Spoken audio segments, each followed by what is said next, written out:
নমস্কার, আমি অভিষেক। এখন আছি আমি আমার বন্ধু সহকর্মী জিতেন বর্মনের বাড়িতে।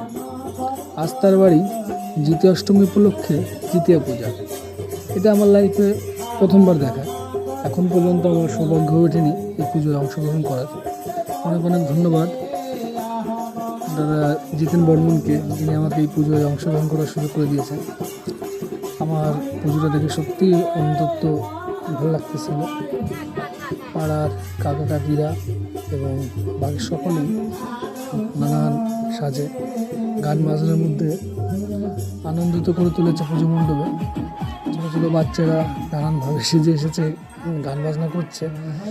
এবং শুধু বাচ্চারাই নয়, পাড়ার কাকা কাকিরা, বয়স্ক দাদু দিদারাও এসেছে নানানভাবে গান বাজনা করতে। সত্যি কথা বলতে একটা আনন্দদায়ক জায়গা, একটা আনন্দময় উৎসব। এই জিতিয়া পূজা প্রথমবার দেখে বেশ ভালোই লাগতেছে, যেটা বলে বোঝানো অত্যন্ত কঠিন ব্যাপার। সবশেষে পুজোর ব্যাপারটা আর একটু যাচাই করে দেখলাম, পুজোতে কী কী প্রয়োজন, কী কী সামগ্রী লাগে। যদিও ব্যাপারটা আমি বুঝে উঠতে পারিনি, কিন্তু যেটুকু বুঝিয়েছি জিতেনটা আমি বোঝার চেষ্টা করেছি।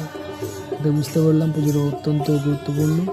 এবং সবশেষে ছিল খাওয়া দাওয়ার আয়োজন। খাওয়া দাওয়া করলাম, খাওয়া দাওয়া ছিল বেশ ভালো।